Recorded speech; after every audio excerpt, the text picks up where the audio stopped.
Di sebuah museum di sebuah kota, sebuah telur emas yang mahal dan bertatahkan berlian hilang. Para pekerja museum menyadarinya di pagi hari, dan tentu saja mereka segera melaporkan pencurian tersebut ke polisi. Detektif terbaik di kota itu mulai menyelidiki kasus ini. Dia dengan hati-hati memeriksa rekaman dan mengidentifikasi 3 tersangka utama. Kemudian, dia melihat sidik jari di kaca tempat telur diletakkan. Perhatikanlah sidik jari ini dan tangan para tersangka. Siapa yang bersalah?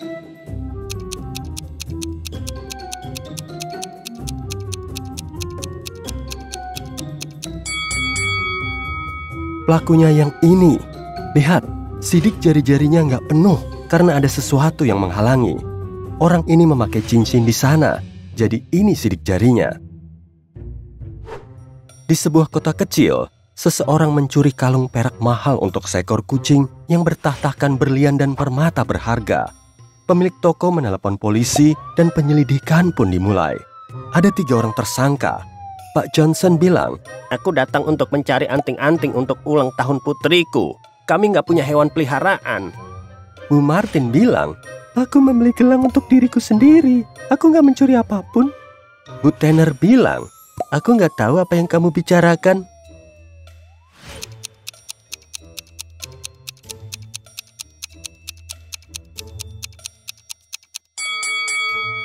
Pencurinya adalah Pak Johnson. Ada jejak kaki kucing di kebunnya. Jadi keluarga ini jelas punya hewan peliharaan.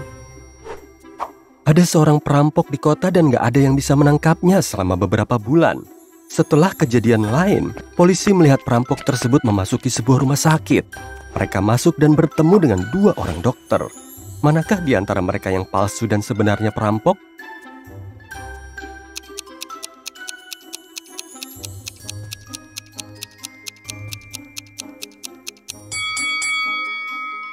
Orang ini, orang yang memakai headphone, bukan stetoskop. Bu Stevens pergi berlibur selama 3 bulan, namun para pekerjanya tetap datang secara teratur untuk mengurus rumah. Ketika dia kembali, dia menyadari salah satu pekerjanya melewatkan beberapa pekerjaan dan pergi berlibur tanpa rencana. Siapakah dia? Tukang kebun yang merawat taman di luar rumah? Pembantu rumah tangga yang mengurus segala sesuatu di dalam rumah? Atau tukang cat yang datang untuk mengecat rumahnya?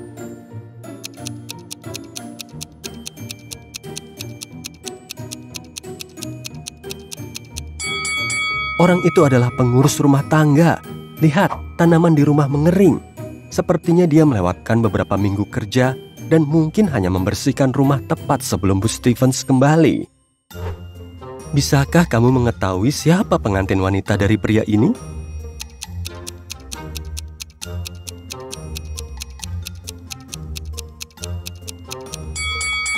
Ini wanita yang ada di sini. Lihat, dia punya tato yang sama dengan pria itu.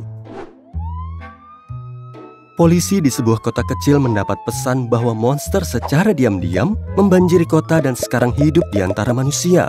Ini bukan masalah, tapi polisi memutuskan untuk mengidentifikasi mereka semua untuk mengawasinya. Bisakah kamu membantu polisi mengidentifikasi di rumah mana saja para monster itu tinggal? Inilah tugas pertama. Kamu melihat 2 rumah dan vampir tinggal di salah satunya. Yang mana?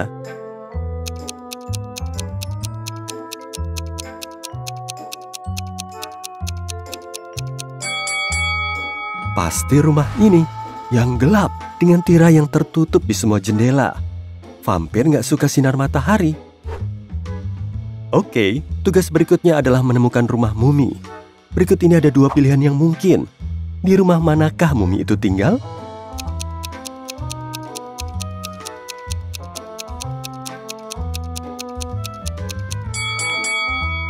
Yang ini, lihat, ada perban di sekeliling rumah.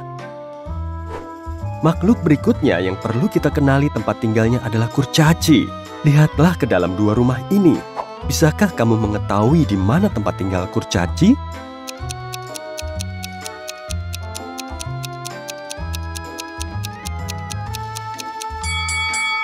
Kemungkinan di rumah ini. Semua perabotannya lebih kecil dan ditempatkan jauh lebih rendah daripada di rumah yang satunya. Jadi, ini pasti tempat tinggal seseorang yang kecil, seperti kurcaci. Sekarang, kita harus menemukan rumah seekor sentor. Perhatikan kedua rumah ini dengan seksama. Bisakah kamu mengidentifikasi rumah yang mana?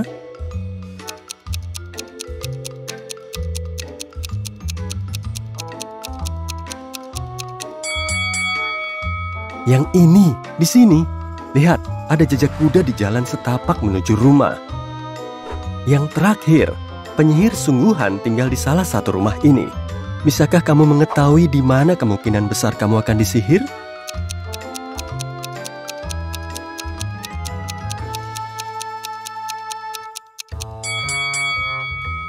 Kamu lihat kucing hitam yang lucu ini? Itu adalah sahabat penyihir yang terkenal. Jadi tebakanku adalah rumah ini. Pada suatu malam di bulan Januari yang dingin, Delaney ditemukan gak sadarkan diri di ruang ganti ketika sahabatnya Jane datang mencarinya. Dia sedang berada di sebuah pesta rumah dengan sekelompok mahasiswa. Polisi menginterogasi beberapa mahasiswa, menanyakan di mana mereka berada pada saat kejadian. Allison bilang, "Aku berada di lantai atas sepanjang waktu, menari dengan teman-temanku." Liam bilang, "Aku pergi ke kios untuk membeli permen untuk pacarku. Di sana hanya ada minuman dan keripik." Oliver bilang, "Aku sedang berbicara dengan seorang gadis. Dia sepertinya menyukaiku." Siapa yang harus dibawa ke kantor polisi?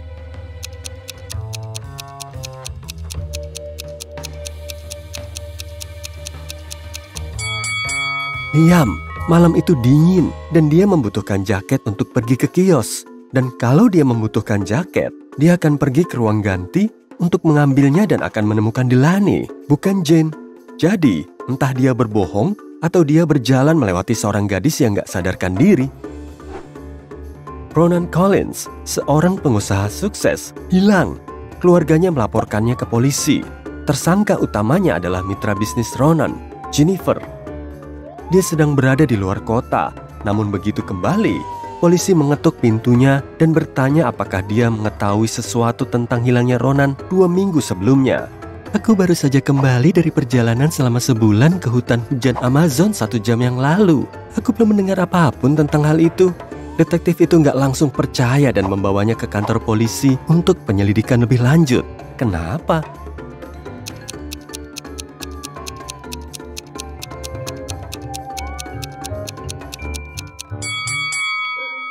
Dari foto-foto tersebut, kita bisa melihat dengan jelas Jennifer mewarnai rambutnya. Dia bilang dia baru saja kembali dari perjalanannya yang berlangsung selama 1 bulan penuh, tapi rambutnya diwarnai dengan sempurna. Seharusnya, beberapa akar rambutnya akan tumbuh, jadi dia berbohong setidaknya tentang sesuatu. Esme sedang berjalan-jalan di hutan dan tersesat, namun dia menemukan rumah seorang penyihir, masuk ke dalamnya, mengelus-ngelus kucing hitamnya, dan meminta penyihir itu untuk membawanya pulang. Penyihir itu sedang sibuk mengoperasi seekor katak, tikus, dan burung gagak. Dia menggunakan sarung tangan penyembuh ajaib, tapi dia hanya punya 2 pasang. Jadi, dia membutuhkan bantuan Esme untuk mencari cara, dan kemudian dia akan membawanya pulang. Bagaimana dia bisa mengoperasi ketiga hewan itu dengan 2 pasang sarung tangan ajaib itu tapi tetap bersih?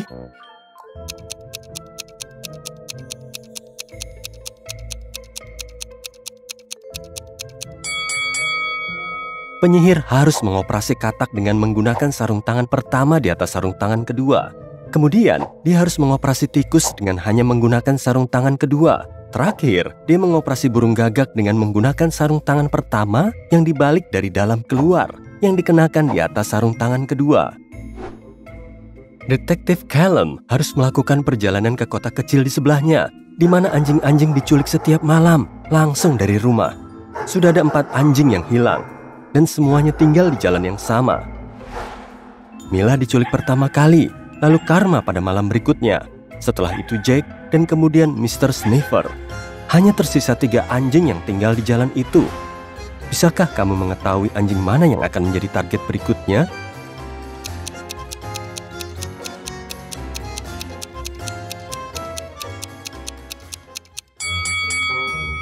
Perhatikan baik-baik anjing-anjing yang diculik, atau lebih tepatnya, kalung mereka. Anjing pertama yang diculik memiliki kalung berwarna merah. Karma memiliki kalung berwarna oranye. Lalu Jake mengenakan kalung berwarna kuning, dan Mr. Sniffers memiliki kalung berwarna hijau. Sepertinya mereka diculik berdasarkan urutan warna pelangi. Jadi, target berikutnya adalah anjing yang memakai kalung biru. Mason menelepon polisi. Dia melaporkan berangkas logam berisi uang tabungannya telah dicuri. Dia masuk ke kamar tidurnya tepat saat perampok melemparkan berangkas itu keluar jendela dan menghilang dari jendela setelahnya. Jadi, Mason ingin perampok itu ditangkap atau asuransinya membayar uangnya yang hilang. Detektif datang untuk menyelidikinya. "Apakah kamu menyentuh apapun di ruangan itu setelah kejadian?" tanyanya. "Tidak, aku langsung mendatangimu."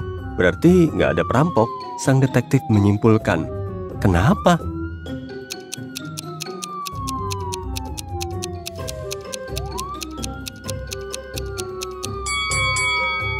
Perampok itu nggak bisa keluar dari jendela tanpa menginjak tempat tidur yang berdiri tepat di dekat jendela.